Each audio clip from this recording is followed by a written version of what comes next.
Komunikasi antar budaya dan agama. Perkenalkan, saya Devi Fitriani. Di sini saya akan menjelaskan sedikit tentang hubungan antar budaya yang terdiri dari difusi, akulturasi, dan asimilasi. Yang pertama, difusi atau penyebaran. Ada yang tahu apa itu difusi? Difusi adalah suatu proses menyebarnya unsur kebudayaan dari satu kelompok ke kelompok lainnya. Lalu bagaimana prosesnya? Proses difusi itu terbagi menjadi dua. Ada langsung dan tidak langsung.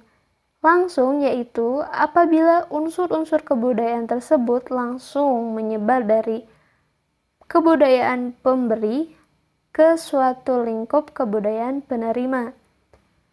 Sedangkan tidak langsung, apabila unsur-unsur kebudayaan pemberi singgah dan berkembang di suatu tempat kemudian masuk ke kebudayaan penerima. Lalu bagaimana bentuk difusi? Bentuk difusi terbagi menjadi tiga. Yang pertama, hubungan simbiotik adalah hubungan di mana bentuk dari kebudayaan itu masing-masing hampir tidak berubah. Contohnya adalah di daerah pedalaman negara Kongo, Togo, dan Kamerun di Afrika Tengah dan Barat ketika berlangsung kegiatan barter hasil berburu dan hasil hutan antara suku Afrika dan suku Negrito. Pada waktu itu hubungan mereka terbatas hanya pada barter barang-barang itu saja. Kebudayaan masing-masing suku tidak berubah. Lalu yang kedua ada penetration pacifique atau pemasukan secara damai. Adalah hubungan perdagangan. Hubungan perdagangan ini mempunyai akibat yang lebih jauh dibanding hubungan simbiotik. Lalu yang terakhir ada penetration violente atau pemasukan secara kekerasan atau tidak damai. Pemasukan secara tidak damai ini terjadi pada hubungan yang disebabkan karena peperangan atau penaklukan. Di sini saya mengambil salah satu contoh yang dilakukan orang Eropa menggunakan sendok ketika makan dan ditiru oleh orang Indonesia. Kedua, akulturasi atau percampuran. Akulturasi merupakan suatu perubahan besar dari suatu kebudayaan sebagai akibat adanya pengaruh kebudayaan asing. Proses akulturasi yang pertama, unsur budaya asing yang mudah diterima. Unsur-unsur kebudayaan yang konkret wujudnya seperti benda-benda keperluan rumah tangga dan alat-alat pertanian yang praktis dipakai.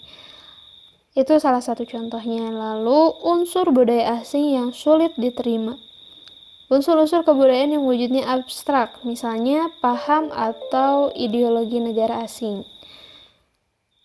Lalu yang ketiga, yaitu unsur budaya yang suka diganti. Unsur yang memiliki fungsi luas dalam masyarakat. Misalnya, sistem kekerabatan yang masih berfungsi luas dalam masyarakat Batak. Lalu yang terakhir ada individu yang cepat dan sukar menerima kebudayaan asing.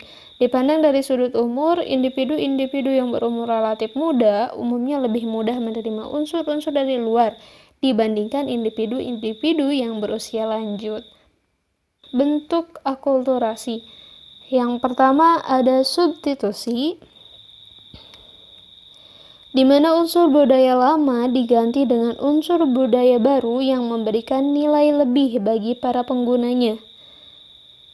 Contohnya, para petani mengganti alat pembajak sawah oleh mesin pembajak seperti traktor.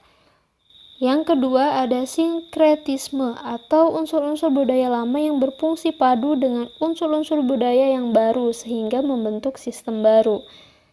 Yang ketiga penambahan atau addition. Unsur budaya lama yang masih berfungsi ditambah unsur baru sehingga memberikan nilai lebih. Keempat, ada penggantian atau deculturation. Unsur budaya lama hilang karena diganti oleh unsur baru. Yang kelima, ada originasi. Masuknya unsur budaya baru yang sebelumnya tidak dikenal menimbulkan perubahan besar dalam kehidupan masyarakatnya. Lalu yang terakhir ada penolakan atau rejection.